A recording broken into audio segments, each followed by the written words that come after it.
आज का दिन उत्तर प्रदेश की सियासत के लिए बेहद खास है क्योंकि आज समाजवादी पार्टी के मुखिया अखिलेश यादव अपना 53वां जन्मदिन मना रहे हैं। सुबह से ही शुभकामनाओं का तांता लगा हुआ है, लेकिन सबसे ज्यादा चर्चा हो रही है मुख्यमंत्री योगी आदित्यनाथ के बधाई संदेश की। सीएम योगी ने प्रभु श्री राम से अखिलेश यादव के उत्तम स्वास्थ्य और दीर्घायु की कामना की है और ये वही राजनीति है जहां वैचारिक मतभेद अपनी जगह है लेकिन सम्मान अपनी जगह। मुरादाबाद की ये तस्वीर देखिए, जहां कार्यकर्ताओं ने 53 फीट लंबा साइकिल की शेप वाला केक काटकर अपने नेता का जन्मदिन मनाया।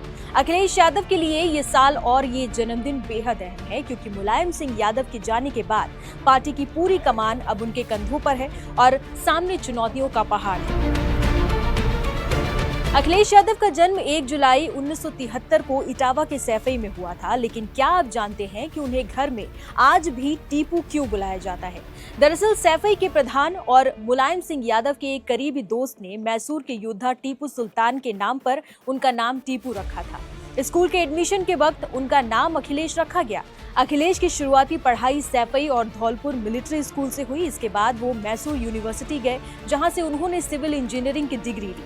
बहुत कम लोग जानते हैं कि अखिलेश यादव राजनीति में नहीं बल्कि एनवायरमेंट इंजीनियरिंग में अपना करियर बनाना चाहते थे, लेकिन नियति उन्हें सियासत के उस अखाड़े में ले आई जहां उनके पिता नेताजी की तूती बोती थी।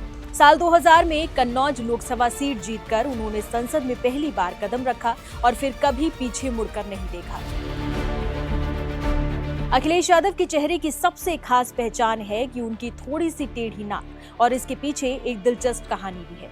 अखिलेश को स्कूल के दिनों से ही फुटबॉल और क्रिकेट का बहुत ज्यादा शौक था। एक बार फुटबॉल खेलते वक्त उन्हें नाक पर गहरी चोट लगी, जिससे उनकी नाक की हड्डी टूट गई।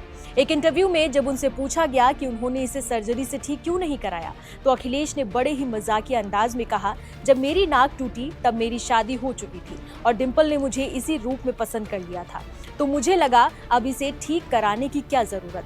अखिलेश आज भी माराडोना और पेले जैसे फुटबॉलर्स के फैन हैं। साल 2012 का वो दौर याद कीजिए जब अखिलेश यादव ने उत्तर प्रदेश की राजनीति में तूफान ला दिया था। उन्होंने साइकिल चलाकर पूरे प्रदेश का दौरा किया और मायावती की सत्ता को उखाड़ फेंका। मुलायम सिंह यादव ने सबको चौंकाते हुए अपने युवा बेटे को मुख्यमंत्री बनाने का फैसला किया और अखिलेश यूपी के सबसे युवा सीएम बन गए। हालांकि 2017 के बाद से सपा सत्ता से बाहर है, कभी पारिवारिक कलह तो कभी हिंदुत्व की लहर। अखिलेश के सामने कई मुश्किलें आई। आज जब वो 53 साल के हो गए हैं तो उनके सामने सबसे बड़ी चुनौती है 10 साल के इस सत्ता के बनवास को खत्म करना। अगले विधानसभा चुनाव नजदीक हैं और अखिलेश पर अपनी विरासत को बचाने और उसे फिर से साबित करने का भारी दारोमदार है। क्या टीपू फिर से सुल्तान बन पाएंगे, ये तो वक्त ही बताएगा, लेकिन फिलहाल पूरा कुनबा उनके जन्मदिन के जश्न में डूबा हुआ है।